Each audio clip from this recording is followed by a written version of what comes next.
നമസ്കാരം, ഫുക്രിയിലേക്ക് സ്വാഗതം. അങ്ങനെ ലോകകപ്പിൻ്റെ ഫൈനൽ കഴിഞ്ഞിരിക്കുന്നു. ഒരു ഫൈനലിൽ ചേർന്ന മത്സരമായിരുന്നു എന്ന് ചോദിച്ചാൽ അത്ര ഉന്നത നിലവാരത്തിലുള്ള മത്സരമൊന്നും ആയിരുന്നില്ല.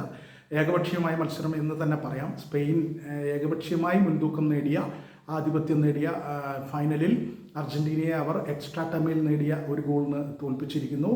എമിലിയാനോ മാർട്ടിനസ്, അർജൻറ്റീനയുടെ ഗോൾ കീപ്പർ എമിലിയാനോ മാർട്ടിനസ് ഇല്ലായിരുന്നെങ്കിൽ അർജൻറ്റീന ഇതിലേറെ ഗോളുകൾ മേടിക്കുമായിരുന്നു. അതിഗംഭീരമായ സേവുകൾ, ഒരു വൻമതിൽ പോലെ നിന്ന് എമിലിയാനോ മാർട്ടിനസ് ഈ ഫൈനലിലും, കഴിഞ്ഞ ഫൈനലിൽ അർജൻറ്റീനയെ ലോകചാമ്പ്യന്മാരാക്കിയത് മാർട്ടിനസാണ്. ഇത്തവണ ഒരു ഗോളിലേക്ക് ഒതുക്കി നിർത്തിയത്, വാങ്ങിയത് ഒരു ഗോളിലെ മാത്രമാക്കി മാറ്റിയത് എമിലിയാനോ മാർട്ടിനസിൻ്റെ അതിഗംഭീരമായ സേവുകളാണ്.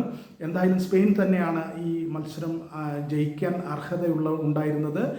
സ്പെയിൻ തന്നെയാണ് ലോക ചാമ്പ്യന്മാരാകാൻ അർഹതയുണ്ടായിരുന്നത്. തീർച്ചയായിട്ടും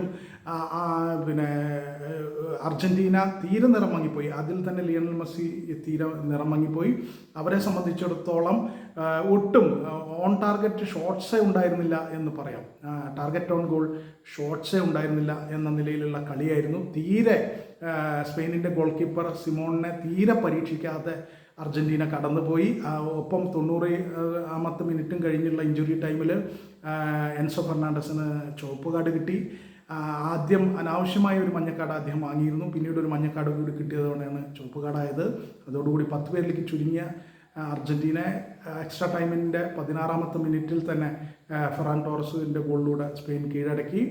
സ്വാഭാവികമായിട്ടും സ്പെയിൻ മറ്റ് 1-2 ഗോളുകൾ കൂടി അടിച്ചിരുന്നെങ്കിലും അത് ഫൗളെന്നും ഓഫ് സൈഡും ഒക്കെ ആയി പോയിരുന്നു. എന്തായാലും സ്പെയിൻ അർഹിച്ച വിജയവും അർജൻറ്റീന തീരെ നിറമങ്ങിപ്പോയ ഒരു മത്സരവുമായി പോയി.